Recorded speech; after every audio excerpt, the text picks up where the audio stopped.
ನಮಸ್ಕಾರ, ನೀವು ನೋಡ್ತಾ ಇದ್ದೀರಾ ಸ್ಪೀಡ್ ನ್ಯೂಸ್ ಕನ್ನಡ. ನಾನು ಸಂತೋಷ್ ಕಶ್ಯಪ್. ರಾಜ್ಯ ರಾಜಕಾರಣದಲ್ಲಿ ದಿನದಿಂದ ದಿನಕ್ಕೆ ಒಂದೊಂದು ಬೆಳವಣಿಗೆಗಳಾಗ್ತಾ ಇದೆ.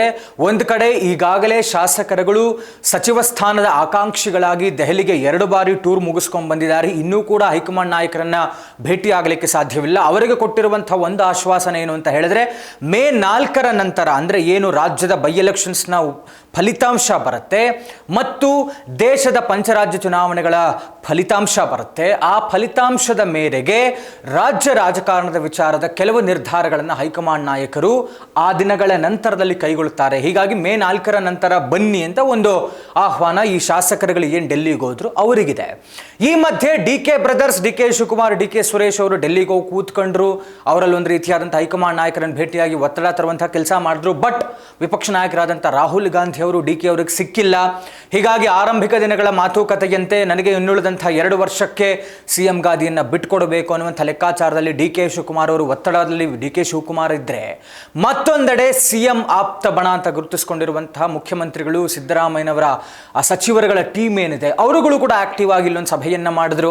ಅದಾದ ಮೇಲೆ ಇವತ್ತು ಡೆಲ್ಲಿಗೆ ಹೋಗಿ ಕೂತಿದ್ದಾರೆ. ಇದೆಲ್ಲ ಬೆಳವಣಿಗೆಗಳಾಗುತ್ತಾ ಇದ್ದರೆ ಇದನ್ನೆಲ್ಲವನ್ನು ಗಮನಿಸ್ತಾ ಇರುವಂತಹ ಪ್ರತಿಪಕ್ಷಗಳು, ಅದರಲ್ಲಿ ಪ್ರಮುಖವಾಗಿ JDSನ ಕುಮಾರಸ್ವಾಮಿ ಅವರು, ಕೇಂದ್ರ ಸಚಿವರು ಒಂದು ಶಾಕಿಂಗ್ ಹೇಳಿಕೆಯನ್ನು ಕೊಟ್ಟಿದ್ದಾರೆ. ರಾಜ್ಯದಲ್ಲಿ ನಾಯಕರುಗಳಿಗೆ ರಾಜ್ಯದ ಜನತೆಯ ಸಮಸ್ಯೆ ಕಾಣ್ತಾ ಇಲ್ಲ, ಅದು ಹೆಚ್ಚಾಗಿ ಕಾಣಿಸ್ತಾ ಇಲ್ಲ. ರಾಜ್ಯದಲ್ಲಿ ಕುಡಿಯೋ ನೀರಿನ ಸಮಸ್ಯೆ ಇದೆ. ಅಂದರೆ ಬೇಸಿಗೆ ತಾಪ ಇಷ್ಟೊಂದು ಹೆಚ್ಚಾಗ್ತಾ ಇದೆ. ಇದರಿಂದ ಸಮಸ್ಯೆಗಳು ತುಂಬ ಆಗ್ತಾ ಇದೆ. ಈ ಮಧ್ಯೆ ಆಲಿಕಲ್ ಮಳೆಯಾಗಿ ದ್ರಾಕ್ಷಿ, ಮಾವು ಇದೆಲ್ಲ ಬೆಳೆಗಳ ನಾಶ ಆಗಿದೆ. ರೈತರ ಪರಿಸ್ಥಿತಿ ಕೇಳೋರಿಲ್ಲ. ಅವ್ರಿಗೊಂದು ಪರಿಹಾರ ಧನವನ್ನು ಕೊಡುವಂಥ ಕೆಲಸಕ್ಕೆ ಮುಖ್ಯಮಂತ್ರಿಗಳಾಗಲಿ ಅಥವಾ ಸಚಿವರಾಗಲಿ ನಾಯಕರಾಗಲಿ ಯಾರೂ ಆ ಕೆಲಸಕ್ಕೆ ಮುಂದಾಗ್ತಾ ಇಲ್ಲ.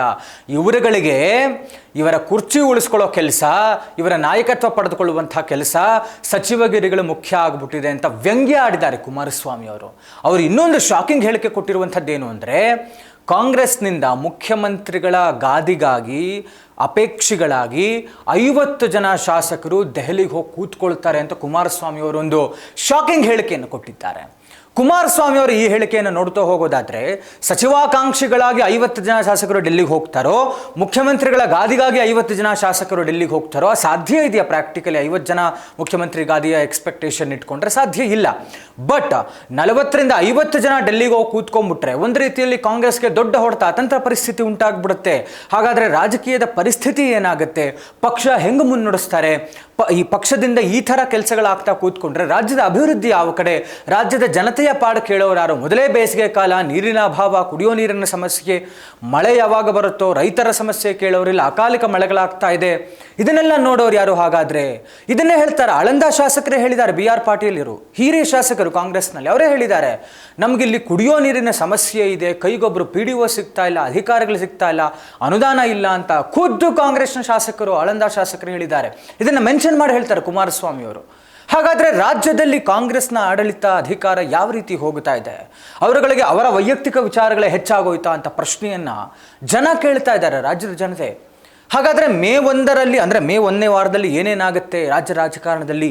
ಇದರ ಮೇಲೆ ಇನ್ನುಳಿದಂಥ 2 ವರ್ಷದ ಅಭಿವೃದ್ಧಿ ಕಾರ್ಯವನ್ನು ಕಾಂಗ್ರೆಸ್ ಪಕ್ಷ ಮಾಡುತ್ತಾ, ಎಲ್ಲಿ ತನಕ ಹೋಗಿ ನಿಲ್ಲುತ್ತೆ ಅನ್ನುವಂಥದ್ದನ್ನು ನಾವು ಕಾದು ನೋಡಬೇಕಾಗಿದೆ.